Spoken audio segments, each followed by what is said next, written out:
বাংলাদেশে এখনো অন্ধ ভারতপ্রেমীর সংখ্যা অনেক।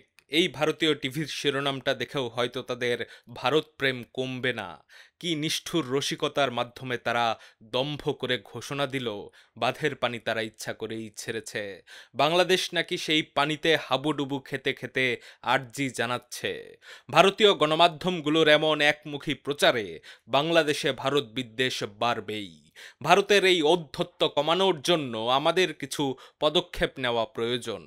ভারত যেন যখন তখন এই পানির বাঁধ ছেড়ে দাদাগিরি দেখাতে না পারে।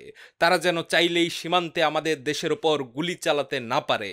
তারা চাইলেই যেন যখন তখন জরুরি দ্রব্যের রপ্তানি বন্ধ করতে না পারে। সেজন্য আমাদের তরফ থেকেও কিছু পদক্ষেপ নেওয়া অতি জরুরি। তেমনই কিছু সম্ভাব্য পদক্ষেপের কথা উল্লেখ করব আজকের ভিডিওতে।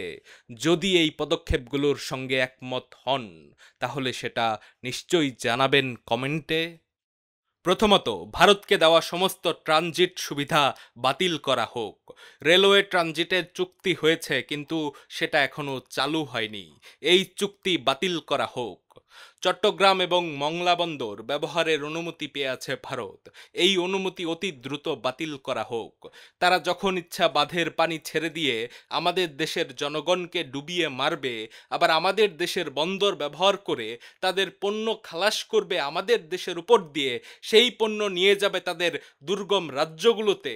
এতটা তো হতে দেওয়া যায় না। কিছু একটা করতে হবে। এই ট্রানজিট আটকাতে হবে। বাংলাদেশ সারা জীবন শুধু দিয়ে যাবে এবং ভারত আমাদের শোষণ করবে, এমনটা আর হতে দেওয়া যাবে না। দ্বিতীয়ত, এবার বলতে চাই বাংলাদেশে কর্মরত ভারতীয়দের নিয়ে। হাসিনা সরকারের হিসেবে বৈধভাবে প্রায় ৬,০০০ ভারতীয় কাজ করে বাংলাদেশে। যখন তখন ওই বাঁধ খুলে বাংলাদেশের জনগণের জানমালের ক্ষতি করার অপরাধে এই ভারতীয়দের চাকরিচ্যুত করে তাদেরকে নিজ দেশে ফেরত পাঠানো হোক।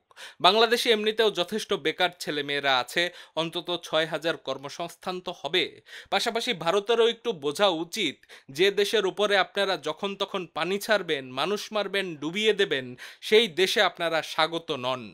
আর এই সংখ্যার বাইরেও বাংলাদেশে বিপুল পরিমাণ ভারতীয় অবৈধভাবে কাজ করে বলে শোনা গেছে। এই বিষয়টার একটা সুষ্ঠু এবং পরিষ্কার তদন্ত হওয়া প্রয়োজন। সত্যিকার অর্থে মোট কি পরিমাণ ভারতীয় এই দেশে কাজ করে সেটা বের করতে হবে এবং এদের প্রত্যেককে ফেরত পাঠাতে হবে। তৃতীয়ত, আন্তর্জাতিক পানি প্রবাহ কনভেশনে এখনো স্বাক্ষর করে নাই বাংলাদেশ। এই কনভেশন অনুযায়ী ভাটির দেশ তার নিজের পানির প্রাপ্যতা নিশ্চিত করতে পারে। অর্থাৎ বাংলাদেশ যদি এই কনভেশনে স্বাক্ষর করত তাহলে প্রাপ্য পানি না দেওয়ার অপরাধে আমরা ভারতকে আন্তর্জাতিক আদালতে দাঁড় করাতে পারতাম। এখন যেমন ভারত ইচ্ছামতো বাঁধের গেট খোলে, তখন কিন্তু তারা সেটা করতে পারতো না। বাংলাদেশ যদি ওই কনভেশনে স্বাক্ষর করত তাহলে আমাদের এই নতজানু হয়ে থাকতে হতো না। আমরা আইনিভাবে বুঝে নিতে পারতাম আমাদের অধিকার। তাই বাংলাদেশের উচিত এই মুহূর্তে আন্তর্জাতিক পানি প্রবাহ কনভেশনে স্বাক্ষর করা।